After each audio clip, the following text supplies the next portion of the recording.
Hello दोस्तों, स्वागत है आपका फिर से हमारे यूट्यूब चैनल में जिसका नाम है एग्जामिनेशन वर्ल्ड।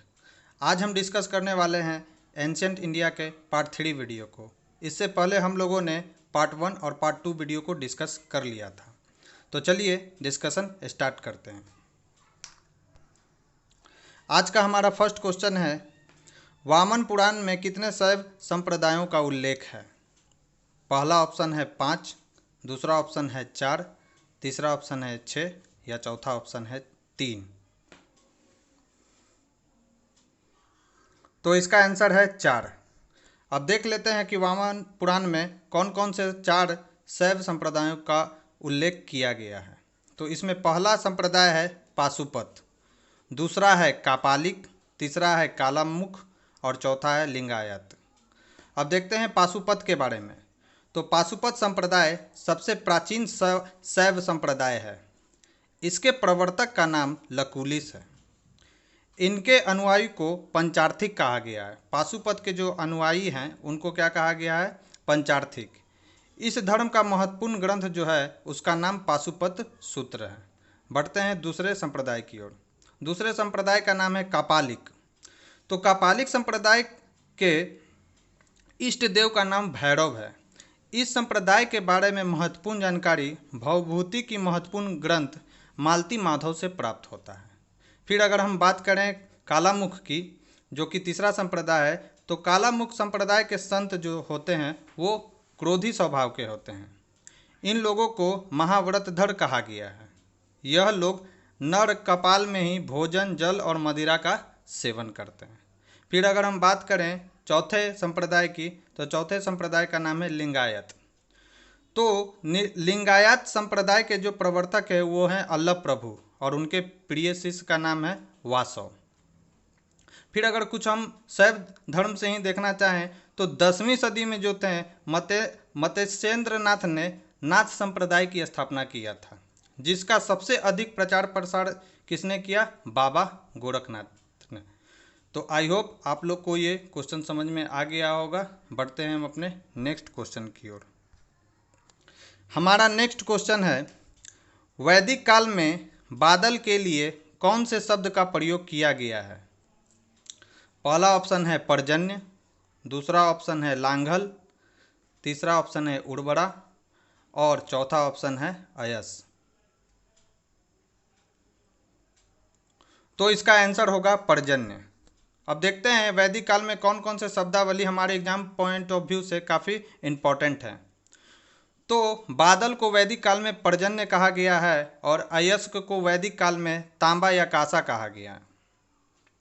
और लांगल का अर्थ होता है हल और उर्वरा का अर्थ होता है उपजाऊ भूमि। बढ़ते हैं हम अपने नेक्स्ट क्वेश्चन की ओर। हमारा नेक्स्ट क्वेश्चन है, मौर्य काल में कोषाध्यक्ष को क्या कहा जाता था?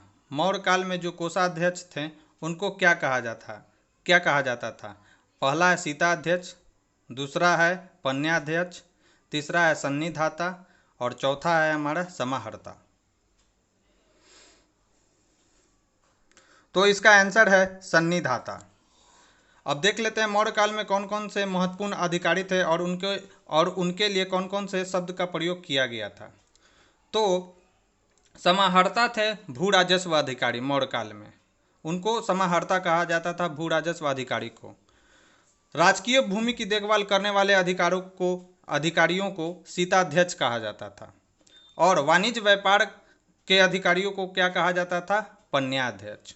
तो आई होप आपको ये क्वेश्चन और ये आंसर इसका समझ में आ गया होगा। बढ़ते हैं हम अपने नेक्स्ट क्वेश्चन की तरफ। हमारा नेक्स्ट क्वेश्चन है, कुषाण वंश के किस शासक ने सर्वलोकेश्वर और परमेश्वर की उपाधि धारण की थी?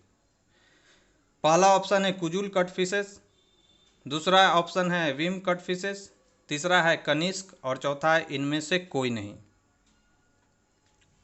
तो इसका आंसर है विम कटफिसेस। अब देखते हैं कुषाण वंश से कौन कौन से शासक हमारे लिए महत्वपूर्ण हैं। तो विमन कटफिसेस की अगर हम बात करें तो इसने अधिक मात्रा में सोने के सिक्के जो थे जारी किए थे। इसके सिक्कों पर त्रिशूल, नदी और डमरू आदि का चित्र अंकित मिलता है। इससे यह स्पष्ट होता है कि यह शैव धर्म का अनुयायी था।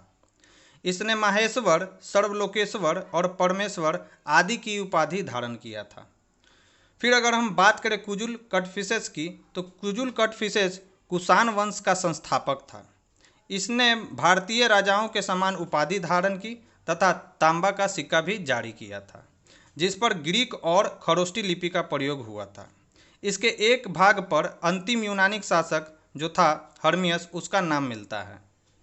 फिर अगर हम बात करें कनिष्क की, तो कनिष्क जो था कुषाण वंश का सबसे महत्वपूर्ण शासक था। कनिष्क को द्वितीय अशोक भी कहा जाता है। कनिष्क को दो महत्वपूर्ण कार्यों के लिए इतिहास में विशेष स्थान दिया गया है। पहला क्या है कि इसने 78 ईस्वी में शक संवत को जारी किया था, जिसको भारत सरकार ने आज़ादी के बाद अपनाया था इस संवत को। इसकी दूसरी महत्वपूर्ण उपलब्धि कश्मीर में चौथी बौद्ध संगीति का आयोजन कराना था, जैसा कि हमने पिछले वीडियो में इस चीज़ को डिस्कस किया था। बढ़ते हैं हम अपने नेक्स्ट क्वेश्चन की ओर। हमारा नेक्स्ट क्वेश्चन है, इनमें से कौन से महत्वपूर्ण विद्वान कनिष्क के राज दरबार में नहीं रहते थे? पहला ऑप्शन है नागा अर्जुन, दूसरा ऑप्शन है चरक, तीसरा ऑप्शन है अश्वघोष और चौथा ऑप्शन है वराहमिहिर। तो इसका आंसर है वराहमिहिर। अब देखते हैं वराहमिहिर कौन थे। तो वराहमिहिर प्रसिद्ध खगोल शास्त्री थे, जो चंद्रगुप्त द्वितीय के 9 रत्नों में शामिल थे। इनकी महत्वपूर्ण ग्रंथ का नाम पंच सिद्धांतिका, वृहद जातक और लघु जातक है। इन ग्रंथों में ज्योतिष शास्त्र, ग्रह राशि के आधार पर भविष्यवाणी करने की बात को प्रमुख स्थान दिया गया है। यानी ग्रह नक्षत्रों का मानव के जीवन पर क्या प्रभाव पड़ता है, इन ग्रंथों में इसी की व्याख्या करते हैं कौन? वराहमिहिर। फिर अगर हम बात करें अश्वघोष की, तो अश्वघोष जो थे वो कनिष्क के दरबार में रहते थे और इन्होंने बुद्ध चरित्र नामक महत्वपूर्ण ग्रंथ की रचना किया था। फिर अगर हम बात करें नागार्जुन की, तो ये भी कनिष्क के दरबार में रहते थे और इनको भारत का आइंस्टाइन कहा जाता है। इनको सापेक्षतावाद का जनक भी माना जाता है और सापेक्षतावाद को शून्यवाद और माध्यमिक भी कहा जाता है। माध्यमिक सूत्र इनकी एक महत्वपूर्ण ग्रंथ है। तो माध्यमिक सूत्र जो है नागार्जुन की एक महत्वपूर्ण ग्रंथ है। फिर अगर हम बात करें चरक, तो चरक भी कनिष्क के ही दरबार में रहते थे और वो एक प्रसिद्ध चिकित्सा शास्त्री थे। इनको शैल चिकित्सा का भगवान कहा जाता है, यानी सर्जरी का इनको क्या कहा जाता है? भगवान कहा जाता है। इन्होंने अपनी ग्रंथ चरक संहिता में 121 उपकरणों का वर्णन किया है। आई होप आपको ये क्वेश्चन समझ में आ गया होगा और चीज़ों को आप अच्छी तरह से कोरिलेट कर पा रहे होंगे। बढ़ते हैं हम अपने नेक्स्ट क्वेश्चन की तरफ। हमारा नेक्स्ट क्वेश्चन है, किस ग्रंथ में बिंदुसार को भद्रसार कहा गया है? पहला ऑप्शन है यूनानी ग्रंथ में, दूसरा ऑप्शन है जैन ग्रंथ में, तीसरा ऑप्शन है वायु पुराण में और चौथा ऑप्शन है चीनी विश्वकोश में। तो इसका आंसर है वायु पुराण में। अब देख लेते हैं कि कौन कौन से ग्रंथ में चंद बिंदुसार को क्या क्या कहा गया है। तो अगर हम बात करें यूनानी ग्रंथ की, तो यूनानी ग्रंथ में बिंदुसार को अमित्रोचेडस कहा गया है। फिर अगर हम बात करें जैन ग्रंथ में, तो जैन ग्रंथ में बिंदुसार को सिंहसेन कहा गया है। और अगर हम बात करें चीनी विश्वकोश में, तो चीनी विश्वकोश में बिंदुसार को बिंदुपाल कहा गया है। बढ़ते हैं हम अपने नेक्स्ट क्वेश्चन की ओर। हमारा नेक्स्ट क्वेश्चन है, पुराणों में अशोक को क्या कहा गया है? पहला ऑप्शन है अशोक मौर्य, दूसरा ऑप्शन है मगध का राजा, तीसरा ऑप्शन है अशोक वर्धन और चौथा ऑप्शन है देवानाम प्रिय। तो इसका आंसर है अशोक वर्धन। अब किस किस अभिलेख में अशोक को क्या क्या नाम दिया गया है वो हम लोग देखते हैं। तो पुराणों में, जैसा कि अभी हमने कहा कि पुराणों में अशोक को अशोक वर्धन कहा गया, इसी प्रकार गिरनार अभिलेख जो है उसमें अशोक को अशोक मौर्य कहा गया है। फिर अगर हम बात करें भाब्रू शिलालेख की, तो भाब्रू शिलालेख में अशोक को मगध का राजा कहा गया है। फिर अगर हम बात करें देवनाम प्रिय की, तो ये देवनाम प्रिय जो है अशोक ने 2 उपाधि स्वयं धारण की थी, जिसमें एक था देवनाम प्रिय और दूसरा था प्रियदर्शी। आई होप आपको ये क्वेश्चन समझ में आ गया होगा। बढ़ते हैं हम अपने नेक्स्ट क्वेश्चन की ओर। हमारा नेक्स्ट क्वेश्चन है, अशोक ने अपने किस अभिलेख में भेड़ी घोष की जगह धम घोष की घोषणा की थी?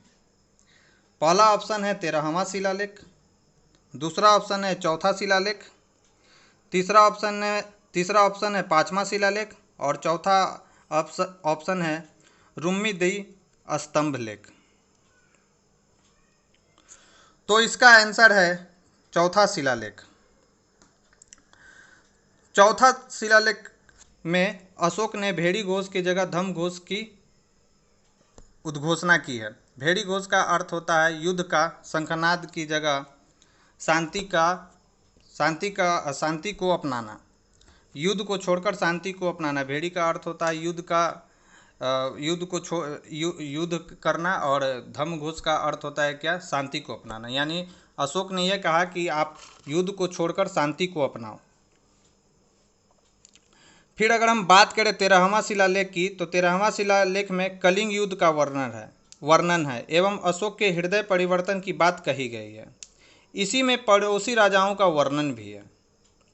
फिर अगर बात करें 5वां शिलालेख की, तो 5वां शिलालेख में धर्म मात्राओं की नियुक्ति के विषय में जानकारी मिलती है 5वें शिलालेख में। फिर अगर बात करें अशोक के स्तंभ लेख की, तो अशोक का सबसे जो छोटा स्तंभ लेख है उसका नाम है रुम्मीदेई। इसी में लुम्बिनी में धर्म यात्रा के दौरान अशोक द्वारा करों को घटाकर 1/8 भाग कर दिया गया था। लुम्बिनी क्या है? भगवान बुद्ध का जन्म स्थल है। बढ़ते हैं हम अपने नेक्स्ट क्वेश्चन की ओर। हमारा नेक्स्ट क्वेश्चन है, मौर्य साम्राज्य के अंतर्गत किस प्रांत की राजधानी स्वर्णागिरी थी? पहला ऑप्शन है कलिंग, दूसरा ऑप्शन है दक्षिणापथ, तीसरा ऑप्शन है प्राची या पूर्वी प्रांत और चौथा ऑप्शन है उत्तरापथ। तो इसका आंसर है दक्षिणापथ। अब देख लेते हैं मौर्य साम्राज्य के अंतर्गत विभिन्न प्रांतों की क्या क्या राजधानियाँ थीं। तो उत्तरापथ की राजधानी तक्षशिला थी, कलिंग की राजधानी तोसली थी, पूर्वी प्रांत की राजधानी पाटलिपुत्र थी और अवंती राष्ट्र की जो राजधानी थी वो उज्जैनी थी। फिर अगर हम अगले क्वेश्चन पे आते हैं, तो अगला क्वेश्चन है हमारा, किस अभिलेख में पहली बार सती होने का प्रमाण, माफ कीजिएगा प्रमाण छूट गया है वहाँ पर, किस अभिलेख में पहली बार सती होने का प्रमाण मिला था? पहला ऑप्शन है एड़न अभिलेख, दूसरा ऑप्शन है ऐहोल अभिलेख, तीसरा ऑप्शन है देवपाड़ा अभिलेख और चौथा ऑप्शन है नासिक अभिलेख। तो इसका आंसर है एड़न अभिलेख। अब एड़न अभिलेख के बारे में हम लोग कुछ जानते हैं। तो पहली बार किसी के सती होने का प्रमाण 510 ईस्वी में भानुगुप्त के एड़न अभिलेख से मिलता है। तो एड़न अभिलेख का संबंध किससे है? भानुगुप्त से है और इसी में पहली बार सती होने का प्रमाण हमको मिलता है, जिसमें यह बताया गया है कि किसी भोज राजा की मृत्यु पर उसकी पत्नी के सती होने का उल्लेख है। इसमें बताया गया है क्या कि कोई भोज राज थे, उनके मृत्यु पर उनकी पत्नी ने सती प्रथा का पालन किया था। फिर अगर हम बात करें ऐहोल अभिलेख की, तो ऐहोल अभिलेख का जो संबंध है वो पुलकेशिन द्वितीय से है। पुलकेशिन द्वितीय ही जो थे जिन्होंने नर्मदा नदी के तट पर किसको हराया था? हर्षवर्धन को हराया था। तो ये भी एग्जाम पॉइंट ऑफ व्यू से आपके लिए काफ़ी इंपॉर्टेंट हो जाता है। फिर अगर हम बात करें देवपाड़ा अभिलेख का, तो देवपाड़ा अभिलेख का संबंध जो था वो बंगाल के जो शासक थे विजयसेन से था। ठीक है, तो बंगाल के जो शासक थे विजयसेन, उनका संबंध देवपाड़ा अभिलेख से है। फिर अगर नासिक अभिलेख की बात करें, तो नासिक अभिलेख का संबंध गौतमी बलश्री से है। बढ़ते हैं आगे। तो ये थी हमारी आज की वीडियो। आज की वीडियो में बस इतना ही। आपको ये वीडियो कैसा लगा आप हमें कमेंट बॉक्स में लिखकर ज़रूर बताएं और ज़्यादा से ज़्यादा इस वीडियो को लाइक करें, शेयर करें और सब्सक्राइब करें। Thank you.